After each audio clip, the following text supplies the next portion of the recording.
నమస్తే,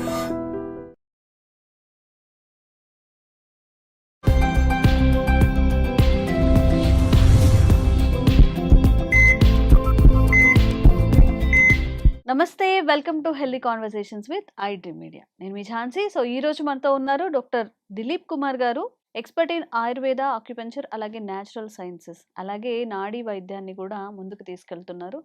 సో నార్మల్గా హౌస్ వైఫ్స్ని తీసుకుంటే చాలా మందిలో ఉన్న ప్రాబ్లం బీపీ ఇష్యూస్ ఉంటాయి. Either it is low BP or high BP. BP అంటే ఏంటి? అసలు ఈ బ్లడ్ ప్రెషర్‌ని మనం ఎలా కంట్రోల్ చేసుకోవచ్చు? మన జీవనశైలిలో మార్పులా? లేకపోతే డే టు డేలో ఉండే స్ట్రెస్ మేనేజ్‌మెంట్ చేయడం కుదరట్లేదా? చాలామందికి మన నార్మల్‌గా ఇంట్లో హౌస్ వైఫ్స్ అంటే బీపీ అనేది చాలా చాలా నార్మల్ థింగ్ అనమాట అది. దాని గురించి ఈరోజు మాట్లాడదాము. అసలు రావడానికి కారణాలు ఏముంటాయో తెలిస్తే దాన్ని మనం అవాయిడ్ చేసుకోగలం కాబట్టి క్లుప్తంగా తెలుసుకునే ప్రయత్నం చేద్దాం. నమస్తే సార్. నమస్తే. బీపీ అన్నప్పుడు చాలా మందికి ఏంటంటే, ఏం లేదు బీపీకి ఒక టాబ్లెట్ యేసుకుంటున్నానని నార్మల్ వేలో చెప్తూ ఉంటారు ఆ! కదా! సో, అసలు ఎందుకు బ్లడ్ ప్రెషర్‌లో ఆ ఫ్లక్చుయేషన్స్ గానీ, ఆ మార్పులు ఎందుకు జరుగుతూ ఉంటాయి? దీన్ని మనం ఎలా సెట్ చేసుకోవచ్చు? చూడండి, బీపీ అని చాలా సింపుల్ గాని చాలా భయపడతారు చాలామంది. హ్మ్. హ్మ్. అంటే దానికి ఇంకా పరిష్కారం లేదని అనుకుంటారు. హ్మ్. కానీ ఇప్పటికీ హ్మ్. చాలా క్లియర్ కట్‌గా బీపీ అంటే బ్లడ్ ప్రెషర్. హ్మ్. ఓకే. Blood pressure. హ్మ్. హార్ట్ యొక్క పనేంటి? అన్ని ఆర్గాన్స్‌కి, హ్మ్. అన్ని టిష్యూస్‌కి, అన్ని సెల్స్‌కి బ్లడ్‌ని సప్లై చేయడం, యెస్. పంప్ చేయడం. హ్మ్. చాలా క్లియర్‌గా బీపీకి చాలా క్లియర్‌గా అర్థమండి ఇది. హ్మ్. బాగా గుర్తుపెట్టుకోండి. హ్మ్. ఎవ్వరికి అంటే తెలిసి అలా ఉంటారా తెలియక అని నేనైతే క్లియరెన్స్ ఇస్తాను ఈరోజు. హ్మ్. బీపీకి అర్థమేంటో. హ్మ్. హార్ట్ అనేది మన బాడీలో అన్ని ఆర్గాన్స్‌కి, టిష్యూకి, సెల్స్‌కి బ్లడ్‌ని పంప్ చేయడం హ్మ్. బీపీ అంటారు. హ్మ్. ఓకేనా? హ్మ్. బ్లడ్ అనేది ప్రెషర్. హ్మ్. ఎగ్జాంపుల్, ఇప్పుడు బీపీ ఎక్కువయింది. హ్మ్. లివర్ బాలేదనుకుందాం ఎగ్జాంపుల్. హ్మ్. లివర్ ఏదో ఇన్‌బాలెన్స్ ఉంది. హ్మ్. కిడ్నీ ఇన్‌బాలెన్స్ ఉంది. హ్మ్. లేదంటే స్టమక్, ప్యాంక్రియాస్ ఇన్‌బాలెన్స్ ఉంది. హ్మ్. జనరల్‌గా చూస్తే షుగర్ ఉండే వాళ్ళకు కామన్‌గా గూడంగా బీపీ గూడా ఉంటుంది. ఓకే. షుగర్ పేషెంట్‌లకు హ్మ్. బీపీ గూడంగా కామన్‌గా అటాచ్ అవుతుంది. హ్మ్.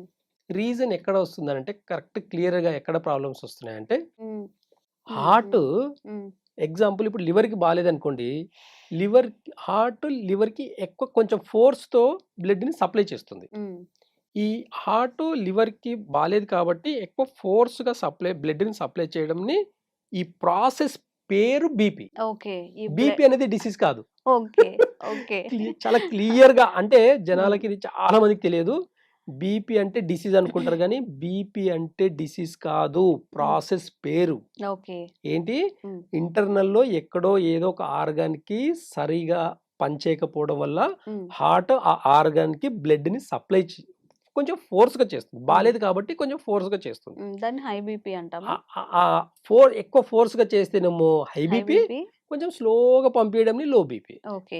ఈ రెండిట్లో ఏది డేంజర్? అయితే హ్మ్. 2 డేంజరే. హ్మ్. లేడీస్‌లో ఎక్కువ మట్టుకు చూస్తే లో లో బీపీ బీపీ ఉంటుంది. ఉంటుంది. యెస్. మగవాళ్ళలో ఎక్కువ మట్టుకు చూస్తే హ్మ్. హై బీపీ ఉంటుంది. హ్మ్. దీంట్లో కూడా చాలా సింపుల్ మళ్ళీ. హ్మ్. అంటే మోస్ట్‌లీ లేడీస్ హైపర్ ఉండరు. హ్మ్. కాబట్టి లో బీపీస్ ఎక్కువుంటాయి. ఓకే. ఈ లాజిక్ కూడా చాలా మందికి తెలియదు. హ్మ్. జెంట్స్ చూడండి హ్మ్. చాలా హైపర్ యాక్టివిటీస్‌లో యెస్. ఉంటారనమాట. యెస్. కాబట్టి హ్మ్. ఒక ఏజ్ వస్తే రెస్పాన్సిబిలిటీగా పరిగెత్తి, పరిగెత్తి పని చేయాల్సిన రోజులుంటాయి. హ్మ్. కాబట్టి వీళ్ళు హైపర్ యాక్టివ్. హ్మ్. దీన్ని హై బీపీ ఎక్కువ ఫోర్స్‌గా చేస్తుంది కాబట్టి హై బీపీ. హ్మ్. హ్మ్. సింపుల్‌గా అనమాట. ఓకే. కాబట్టి మోస్ట్‌లీ 99% బీపీ అనేది హ్మ్. లివర్ బాలేకపోతే వచ్చే డిసీజ్. హ్మ్. హ్మ్. అందుకే ఈరోజు 100 మందిలో 90 మందికి కామన్‌గా బీపీ వస్తుంది. ఓకే. ఓకే. అది లో అయినా ప్రాబ్లమే, హై అయినా అయినా ప్రాబ్లమే. ప్రాబ్లమే. యాహ్! లో అయినా ఆర్గాన్స్‌కి సరిగ్గా హ్మ్. బ్లడ్ సప్లై దొరకకపోవడం వల్ల గూడంగా హ్మ్. ప్రాబ్లమ్స్ వస్తాయి. హ్మ్. ఎక్కువ బ్లడ్ ప్రెషర్ ఎక్కువైపోయి అంటే బ్లడ్ ఒక ఆర్గాన్‌కి ఎక్కువైపోతే కూడంగా హ్మ్. ప్రాబ్లమ్స్ వస్తాయి. వస్తుంది. మరి ఎందుకు ఇట్లా లో పంపింగ్, హై పంపింగ్ అనేది ఎందుకు జరుగుతుంది? అయితే ఇప్పుడు దీంట్లో చూడండి. హ్మ్. ఇప్పుడు లివర్ కంప్లీట్‌గా బాలేదు. హ్మ్. దాంతో పాటు వాళ్ళు ఫుడ్‌లో 2 ప్రధానమైన ఫుడ్ తీసుకోవడం వల్ల హ్మ్. ఒకటి. ఒకటి పులుపు, హ్మ్. 2 మసాలా. హ్మ్. ఈ 2 తినడం వల్ల లివర్ అనేది ఇంకా ఇరిటేట్ అయిపోతది. హుహు. లివర్ అనేది ఇంకా ఇరిటేట్ అయిపోతది. ఓకే. లివర్‌కి పులుపు పడదు, హ్మ్. మసాలాలు పడవు. హ్మ్. ఆయిల్ ఫుడ్స్ ఇలాంటి ఫ్రైస్ ఇలాంటివన్నీ పడవు. హ్మ్. హ్మ్. కాబట్టి ఏమవుతది? అక్కడ తన పనితనాన్ని కోల్పోవడమే కాకుండా, హ్మ్. తను చేయాల్సిన డిటాక్ అంతా కూడా అవ్వకపోవడం వల్ల లివర్ అనేది సరిగ్గా పనిచేయదు. అప్పుడు ఓకే. హార్ట్ ఏం చేస్తుంది, ఇమ్మీడియట్‌లీ కొంచెం బ్లడ్‌ని ఎక్కువ ఫోర్స్‌గా పనిచేస్తుంది. హ్మ్. ఆ హ్మ్. ఫోర్స్‌గా పంప్ చేయడం వల్ల కొంతవరకు పనిచేయడం మొదలుపెడుతుంది. హ్మ్. హ్మ్. అంటే డీటాక్స్ అనేది కొంచెం ఒక 90% డీటాక్స్ చేయాల్సింది హ్మ్. 50% చేస్తుంది. హ్మ్. అలా చేయడం వల్ల ఏమవుతుంది అనంటే లివర్‌కి కొంచెం ఫోర్స్‌గా బ్లడ్‌ని పంపించే ప్రాసెస్‌ని మనం బీపీ అనుకుంటున్నాం. ఓకే. ఇక్కడ కాబట్టి లివర్ అనేది కొంతవరకు పనిచేయడం వల్ల కొంతవరకు డైజెషన్ సిస్టమ్ బాగయిందే కాకుండా హ్మ్. అక్కడ ఉన్న కొలెస్ట్రాల్ గానివ్వండి, ఇవన్నీ గూడా ఫార్మ్ అవ్వకుండా ఉంటాయి. ఓకే. 99% కొలెస్ట్రాల్ రావడానికి హ్మ్. ఈ లివర్ వల్లనే కొలెస్ట్రాల్ ఫార్మ్ అవుతాయి. హుహు. ఫ్యాట్ డిపాజిట్ అంటే బాడీలోనే కాకుండా, ఈ మజిల్‌లో కాకుండా హ్మ్. నర్వస్ సిస్టమ్‌లో గూడంగా ఫ్యాట్ డిపాజిట్ అయ్యి కొలెస్ట్రాల్ ఏర్పడడం వల్ల హ్మ్. బీపీ అనేది ఇంకా ఎక్కువగా కనిపిస్తుంది చాలా ఓకే. మందిలో. హ్మ్. వీటిని తగ్గించుకోవాలంటే హ్మ్. లివర్ అనేది మనం ఫుడ్‌తో కంపేర్ చేసుకుంటాం. హ్మ్. కాబట్టి హ్మ్. ప్రతి ఫుడ్ కూడంగా లివర్ మీదనే ఎఫెక్ట్ పడుతుంది కాబట్టి, హ్మ్. ప్రతి ఫుడ్ కూడంగా డైజెషన్ చేయాల్సిన ప్రాసెస్ అంతా కూడంగా లివర్, గాల్ బ్లాడరే కాబట్టి, హ్మ్. ఈ 2 సెట్ అవ్వాలంటే డైజెషన్ సిస్టమ్‌ని మంచిగా చేసుకోవాలంటే ఒకే ఒక దారి వెజిటబుల్స్‌ని బాయిల్ చేసుకొని తినడం. హ్మ్. ఫ్రైలు కాదండి. హ్మ్. హ్మ్. మసాలాలేసి, పులుపులేసి, చింతపండు పులుపేసేసి ఇలాంటి ఫుడ్ కాకుండా హ్మ్. ఒక 4 వీక్స్ గన మనం అన్ని వెజిటబుల్స్‌ని, అన్ని రకాల వెజిటబుల్స్‌ని హాఫ్ బాయిల్ చేసి తినడం వల్ల లివర్ అనేది ప్రాపర్‌గా పనిచేస్తుంది. ఓకే. ప్రెషర్ అనేది తగ్గుతుంది. హ్మ్. ఈ డైజెషన్ సిస్టమ్ చాలా ఇంప్రూవ్ అవుతుంది. ఇలాంటి పేషెంట్‌లో 4 వీక్స్ గన అబ్జర్వ్ చేస్తే హ్మ్. కంప్లీట్‌గా బీపీ అనేది, ప్రెషర్ అనేది కంప్లీట్‌గా తగ్గిపోతుంది. కొలెస్ట్రాల్ తగ్గుతుంది. ఫ్యాట్ తగ్గుతుంది. వెయిట్ లాస్ అవుతాం. ఇవన్నీ చాలా రకాలమైన బెనిఫిట్స్ ఉంటాయన్నమాట. ఓకే. ఈ అవగాహన లేకపోవడం వల్ల చాలామంది బీపీకి టాబ్లెట్ ఏస్తున్నారు. హ్మ్. ఆ ప్రెషర్‌ని తగ్గిస్తుందని మనం అనుకుంటున్నాం కానీ, ఖచ్చితంగా అది తగ్గించడం కాదు గదా! మనల్ని ఒక భ్రమలో పెట్టడమే కాకుండా, హ్మ్. మనకు ఎంత బీపీ టాబ్లెట్ ఏసుకున్నా చూడండి పెరాలిసిస్ వస్తుంది. హ్మ్. హార్ట్ స్ట్రోక్స్ అలాగే వస్తున్నాయి.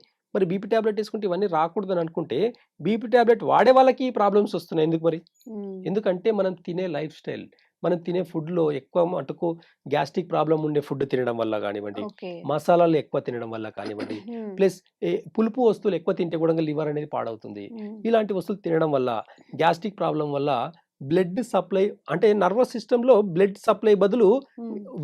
గాలి ఎక్కువైపోయి గ్యాస్ట్రిక్ ప్రాబ్లమ్ వల్ల గాలి ఓహ్! ఎక్కువైపోయి హ్మ్. రక్తంతో పాటు గాలి కూడా ఎక్కువ అవ్వడం వల్ల బీపీ అనేది ఎక్కువ తక్కువ అవుతుంది. హ్మ్. వీటితో జాగ్రత్తగా ఉండాలంటే హాఫ్ బాయిల్ చేసిన వెజిటబుల్స్‌ని ఒక 4 వీక్స్ తీసుకోవడం వల్ల హ్మ్. మన డైజెషన్ సిస్టమ్ బాగయ్యేదే కాకుండా హ్మ్. ఫ్యాట్ అనేది డిపాజిట్ అవ్వదు. ఓకే. కొలెస్ట్రాల్ డిపాజిట్ అవ్వదు. హ్మ్. ఇదంతా కూడంగా మళ్ళీ మోషన్ ద్వారా ఫ్రీగా అవ్వడమే కాకుండా యూరినేషన్ కూడంగా అంటే కిడ్నీస్ కూడంగా లివర్ ఒక్కటి బాగుందంటే దాని కింద ఉండే కిడ్నీస్, యూరినరీ బ్లాడర్ కూడంగా చాలా ఫ్రీగా ఉంటుంది. హ్మ్. ఓవర్‌లోడ్ అనేది అవ్వదు. ఎందుకంటే ఇప్పుడు చూడండి ఎగ్జాంపుల్‌గా మనం ప్రోటీన్ ఫుడ్ తిన్నామనుకోండి. హ్మ్. ఈ ప్రోటీన్ అంతా కూడంగా కిడ్నీ మీద ఓవర్‌లోడ్ అవుతది. హ్మ్. ఈ డైజెషన్ కాదు. ప్రోటీన్ కొంతమందికి ప్రోటీన్ చాలా హెల్త్‌కి చాలా మంచిదనుకుంటాం. హ్మ్. హ్మ్. డైజెషన్ సిస్టమ్ బాలేనప్పుడు ప్రోటీన్ ఫుడ్ తింటే రివర్స్ అవుతదండి. ఓకే. అందుకే చాలా మందికి ఎంత ప్రోటీన్ ఫుడ్ తిన్నా, ఎగ్స్ తిన్నా మోకాళ్ళ నొప్పులు ఇవన్నీ గూడంగా హ్మ్. బోన్ రిలేటెడ్ సంబంధించిన ప్రాబ్లమ్స్, గైనిక్ సంబంధించిన ప్రాబ్లమ్స్ ఎక్కువవుతాయి. హ్మ్. హ్మ్. కాబట్టి ప్రోటీన్ తింటేనే హెల్తీగా ఉంటామని అనుకోవడం కరెక్ట్ కాదు. హ్మ్. ఫస్ట్ ఏ ఏ డిసీజ్‌కైనా సరే ఫస్ట్ డైజెషన్ సిస్టమ్ బావుందా లేదా అని మాత్రం చెక్ చేసుకోవడం అనేది హ్మ్. చాలా కరెక్ట్ అనే పద్ధతి ఓకే. అన్నమాట. ఓకే. ఇప్పుడు ఈ డైజెషన్ సిస్టమ్‌ని క్లీన్ చేసుకోవాలి. కరెక్ట్‌గా ఉందా లేదంటే డీటాక్సిఫికేషన్‌కి చేసుకోవాలి. వెళ్ళాల్సొస్తుంది మనం. ఇప్పుడు నేచురల్‌గా ఇంట్లోని డీటాక్సిఫికేషన్ మెథడ్స్ ఏమైనా ఉన్నాయా? అదే నేను చెప్తున్నా. హ్మ్. జస్ట్ వెజిటబుల్స్‌ని అన్ని రకాల వెజిటబుల్స్‌ని హాఫ్ బాయిల్ చేసుకొని తినడం వల్ల హ్మ్. లివర్ అనేది క్లీన్ అవుతుంది. ఎన్ని రోజులు 4 తినాల్సొస్తుంది? వీక్స్. 4 4 వీక్స్. వారాలు తింటే ఇంకేం చాలు. తీసుకోకూడదా? అంటే అంటే ఇప్పుడు చూడండి మనం ఏం చేస్తాము ఒక ప్లేట్‌లో రైస్ ఫస్ట్ పెట్టుకుంటాం. హ్మ్. దాని పక్కన కొద్ది కొద్దిగా రైస్ పెట్టుకుంటాం. అవును. అలా కాకుండా హ్మ్. రైస్ బదులు రైస్ క్వాంటిటీ అంత వెజిటబుల్స్ పెట్టుకొని వెజిటబుల్ క్వాంటిటీ అంత రైస్ పెట్టుకొని తినండి. ఓకే. ఓకే. ఆటోమేటిక్‌గా హ్మ్. కంప్లీట్‌గా నార్మల్ డైజెషన్ అనేది నార్మల్ అవుతుంది. హ్మ్. అది. ఓకే. సో, మనకి ఆహ్, అండ్ ఇప్పుడు మనకి ఇప్పుడు మెడిసిన్ గూడా కావాలి. మీరు ఓన్లీ దాని గురించే మాట్లాడుతున్నారు. ఏదైనా మెడిసిన్ చెప్పండి మేము వాడతాం కదా! అంటూ అయితే ఉంటారు. ఆయుర్వేదంలో మేము హ్మ్. హ్మ్. నాడి చూసి హ్మ్. బీపీ ఎక్కువుందంటే 2 ప్రధానమైన కారణాలుంటాయి. హ్మ్. కొంతమందికి బ్రెయిన్ మీద ఎఫెక్ట్ పడతది. కొంతమందికి హార్ట్ మీద ఎఫెక్ట్ పడతది బీపీ హ్మ్. వల్ల. హ్మ్. బీపీ వల్ల వచ్చే రెండే 2 ఈ డిసీజెస్ ఒకటి హార్ట్, 2 బ్రెయిన్. హ్మ్. ఇంకా చాలా రకాలమైన సైడ్ ఎఫెక్ట్స్ ఉంటాయి. హ్మ్. కాకపోతే ప్రధానంగా ఎక్కువ మట్టుకు చూస్తే ఎక్కువ మందిలో చూసుకుంటే ఈ రెండే ప్రాబ్లమ్స్ వస్తుంటాయి. హ్మ్. వాళ్ళకు నాడి చూసి మేము హ్మ్. ఈ నాడిలో వాళ్ళకు ఎక్కడ హార్ట్ మీద ప్రెషర్ ఎక్కువుందా? లేకపోతే బ్రెయిన్ మీద ప్రెషర్ ఎక్కువుందా? హ్మ్. ఈ నాడి చూస్తేనే తెలిసిపోతది మాకు. హ్మ్. కాబట్టి నాడి చూసి వాళ్ళకు దాన్ని బట్టి ఒకవేళ నాడి చూసినప్పుడు కొంతమందికి లంగ్స్ బాగాలేకపోవడం వల్ల బ్లడ్ ప్రెషర్ ఎక్కువ అవుతుంది కొంతమంది. కొంతమందికి లివర్ బాగాలేకపోవడం వల్ల ప్రెషర్ ఎక్కువ అవుతుంది. ఇప్పుడు లివర్ బాగాలేకపోతేనేమో హార్ట్‌కి సంబంధించిన డిసీజ్ వస్తది. లంగ్స్ బాగాలేకపోతే బ్రెయిన్‌కి సంబంధించిన డిసీజెస్ వస్తాయి. బ్రెయిన్‌కి సంబంధించిన డిసీజ్ అంటే పెరాలసిస్. ఒకవేళ లివర్‌కి సంబంధించిన డిసీజ్ చూస్తేనేమో హార్ట్ అటాక్ అన్నమాట. ఈ ప్రధానమైన కారణాలు మేము నాడిని చూసి వాళ్ళకి తగినట్టుగా మెడిసిన్స్ ఇస్తాం. ఓకే. అంటే దీంట్లో కూడా 2 మళ్ళీ సెపరేట్‌గా చూస్తే హార్ట్‌కి సంబంధించిన ప్రాబ్లమ్స్ ఉన్నాయంటే సర్పగంధ ఇస్తాము. ఒకవేళ బ్రెయిన్‌కి సంబంధించింది అయితేనేమో బ్రెమివటి అని టాబ్లెట్ ఇస్తాం. దీంతో పాటు కాంబినేషన్స్ కూడా టాబ్లెట్ ఇవ్వడం వల్ల చాలా హెల్తీగా అంటే బ్రెయిన్ స్ట్రోక్స్ నుంచి తప్పించుకోవడం కానివ్వండి, హార్ట్ స్ట్రోక్ నుంచి తప్పించుకోవడం కానీ జరుగుతుందన్నమాట. కాబట్టి కొన్ని అంటే నాడి చూసినప్పుడే మేము కాంబినేషన్ మెడిసిన్స్ ఇవ్వడం వల్ల చాలా ఎఫెక్టివ్‌గా ఉంటుంది. కానీ జనరల్‌గా ఇచ్చే మెడిసిన్స్‌లో మాత్రం ఒకటి హార్ట్‌కేమో సర్పగంధ ఇస్తాము. బ్రెయిన్‌కి వచ్చేసి మాత్రం బ్రెమివటి అని చెప్పేసి టాబ్లెట్ ఇస్తాం. ఈ రెండిటి వాడడం వల్ల కూడా ప్రెషర్‌ని తగ్గించుకోవచ్చు. ఓకే. అండ్ ఏ వీడియో చూసి కూడా సొంత వైద్యాలు చేయొద్దు అండి. ఎవ్వరి బాడీ టైప్‌కి సంబంధించిన మెడికేషన్ వాళ్ళకుంటుంది. ఇప్పుడు ఓన్లీ బీపీ కాదు, వాళ్ళకి షుగర్ ఉండొచ్చు, వేరే డిసీజెస్ ఉండొచ్చు, పీరియడ్ ప్రాబ్లమ్ ఉండొచ్చు. ఇలాంటి ఇష్యూస్ ఉంటాయి కాబట్టి ఆయుర్వేదం అయినా సరే ప్రాపర్‌గా డాక్టర్ త్రూ వెళ్తేనే మంచిది. సో, అలాగే మీరు కూడా మెడికేషన్ ట్రై చేయండి. సొంత ప్రయోగాలైతే అస్సలు చేయొద్దు. మీకు ఇంకెలాంటి సమస్యలున్నా గానీ కామెంట్ చేయండి. తప్పకుండా దిలీప్ గారి త్రూ మళ్ళీ క్లారిఫై చేసే ప్రయత్నం చేస్తాం. నమస్తే అండి. Thank you. Sir, one life lesson what medicine has taught you. Whatever you can do without expecting. But I really believe మన పాజిటివ్ యాటిట్యూడ్ ఉంటేనే మనం ఏదైనా సాధించగలం. గట్ని మనం కరెక్ట్ గా డీల్ చేసినట్లయితే అది మనకి పాజిటివ్ హార్మోన్స్ ని రిలీజ్ చేస్తుంది. షుగర్ వచ్చిన వాళ్ళ పరిస్థితి ఏంటి? పొట్ట దగ్గర పెరిగితే దాన్ని ఆండ్రాయిడ్ అంటారు. ఆండ్రాయిడ్ ఫోన్ కదా. అసలు థాట్స్ ఎందుకు వస్తాయి? బ్రెయిన్ డెడ్ అంటే దానికి ప్రపంచం అంతా కూడా కొన్ని నిర్దిష్టమైనటువంటి లక్షణాలు ఉంటాయి. మానసికంగా ధైర్యంగా ఉంటే క్యాన్సర్ జయించవచ్చు. You are a doctor for a cause sir, అంతే. వాళ్ళకి వచ్చిన ఆదాయం కాకుండా ఫ్రీ సర్వీస్ ఎంతమందికో చేస్తుంది.